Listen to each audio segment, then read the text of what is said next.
विचार करा, आपल्या मनातल्या इच्छा पूर्ण करण्याची ताकद जर ती एखाद्या वस्तूमध्ये बंदिस्त असेल तर. आज आपण अशाच एका रहस्यमयी वस्तूची ओळख करून घेणार आहोत, ज्याला म्हणतात विश पिरामिड. आपल्या इच्छाशक्तीने प्रकट करा. बघा, याची टॅगलाईनच किती थेट आहे. हे फक्त एक वाक्य नाहीये, तर एक प्रकारचं वचन आहे. एक दावा आहे की हे साधन आपले जे काही संकल्पबळ आहे ना, त्याला प्रत्यक्षात आणू शकतं. तर हे आहे ते विश पिरामिड. स्क्रीनवर दिसतंय ते. पण याचं डिझाईन इतकं खास काय? म्हणजे याच्या आत नक्की दडलंय तरी काय? आणि सगळ्यात महत्त्वाचं, हे काम कसं करतं असं सांगितलं जातं. चला, एक एक करून या सगळ्याची उकल करूया. कुठल्याही शक्तिशाली साधनाचं खरं रहस्य हे त्याच्या रचनेत लपलेलं असतं, नाही का? या पिरामिडच्या बाबतीतही अगदी तसंच आहे.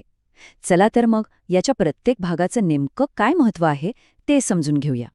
सगळ्यात आधी बघा, याच्या शिखरावर हा आहे 9x9 पिरॅमिड टॉप.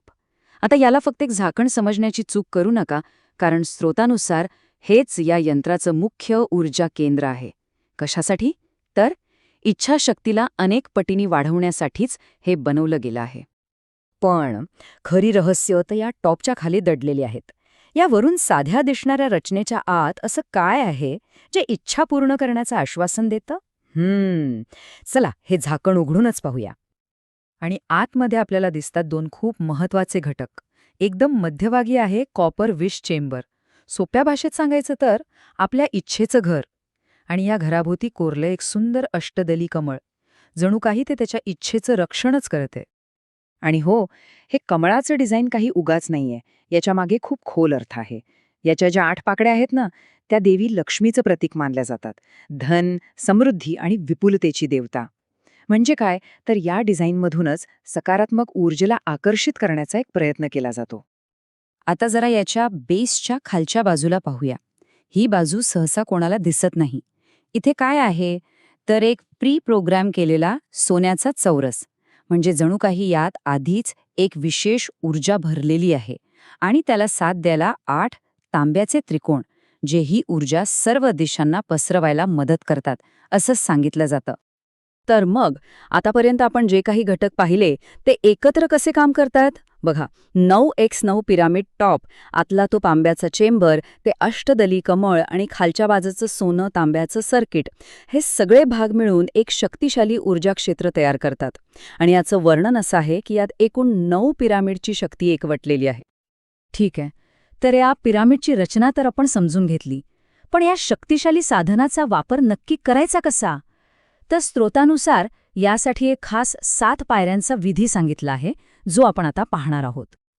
ही संपूर्ण प्रक्रिया 7 सोप्या पायऱ्यांमध्ये विभागलेली आहे. चला तर मग बघूया इच्छापूर्तीचा हा मार्ग नेमका कसा आहे. आता नीट लक्ष द्या. पायरी पहिली, आपली जी काही इच्छा आहे ती एका कागदावर सकारात्मक शब्दात लिहायची. दुसरी पायरी, तो कागद दुमडून त्या तांब्याच्या घुमटाखाली ठेवायचा. तिसरी, त्यावर तो पिरामिड टॉप ठेवून झाकायचा. आता पुढच्या पायऱ्या महत्वाच्या आहेत. चौथी आणि पाचवी, पिरामिड आपल्या समोर ठेवायचा आणि आपले तळहात त्याला स्पर्श न करता त्याच्यावर धरायचे. आणि मग 6वी पायरी, कमीत कमी 3 मिनिटं डोळे मिटून आपली इच्छा पूर्ण झाली आहे अशी कल्पना करायची आणि मनातून तशी आज्ञा द्यायची.